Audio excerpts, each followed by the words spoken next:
తెలంగాణ రాజకీయాల్లో ఇప్పుడు ఎక్కడ చూసినా హుజూరాబాద్ ఎమ్మెల్యే కౌశిక్ రెడ్డి పేరే వినిపిస్తోంది. బీఆర్ఎస్ వర్సెస్ కాంగ్రెస్ అన్నట్లుగా నడుస్తున్న పొంగల్ వార్ లో ఈ గులాబీ ఎమ్మెల్యేనే హైలైట్ అవుతున్నారు. ఆయన అరెస్ట్ మొదలు బెయిల్ వరకు అంతా హై టెన్షనే.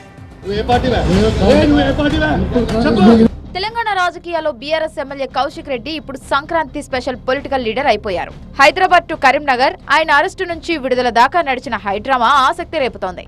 దీంతో పండగ పూట పొలిటికల్ గా ఇప్పుడు ఇదే బిగ్ డిస్కషన్ గా మారిపోయింది. సోమవారం రాత్రి హైదరాబాద్ జూబ్లీ హిల్స్ దగ్గర కౌశిక్ రెడ్డిని కరీంనగర్ పోలీసులు అరెస్టు చేయడంతో ఈ ఎపిసోడ్ పీక్స్ కు చేరుకుంది. ఆయనను నేరుగా కరీంనగర్ తరలించిన పోలీసులు అర్ధరాత్రికి డెస్టినేషన్ రీచ్ అయ్యారు. ఇక ఎమ్మెల్యేను మొదట ప్రభుత్వ ట్రైనింగ్ సెంటర్ లో ఉంచిన పోలీసులు ఆ తర్వాత 3 టౌన్ పిఎస్ కు తీసుకెళ్లారు.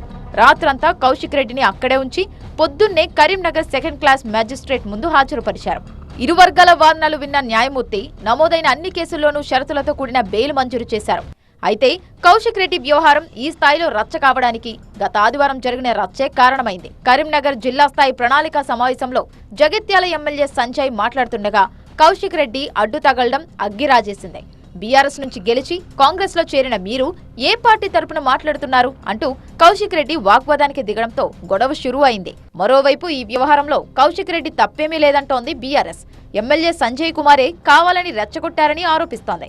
ముందు రెచ్చగొట్టింది సంజయ్ గారు. బట్టలిప్పుతా అనే మాట ఆయన ఎట్లా మాట్లాడతాడు? గెలిచి నిజంగా నిజాయితీ ఉంటే నీకు రాజీనామా చేయి, ఎమ్మెల్యేగా రాజీనామా చేసి నువ్వు ఉప ఎన్నికల్లో కాంగ్రెస్ పార్టీ తరఫున గెలిచి అప్పుడు మాట్లాడితే దానికి ఒక శాంటిటీ ఉంటుంది. అన్ఫార్చునేట్ పొద్దున్న నుంచి చూస్తున్నాం కౌశిక్ రెడ్డిని అరెస్ట్ చేయడం, పండగ కూడా చేసుకోలేకుండా హౌస్ అరెస్ట్లని మా నాయకుల ఇళ్ల దగ్గర పోలీసులను పెట్టుకోవడం. బట్ ఇంత దుర్మార్గంగా పండుగలు చేసుకోవాలంటే చాలా బాధాకరమైనటువంటి అంశం.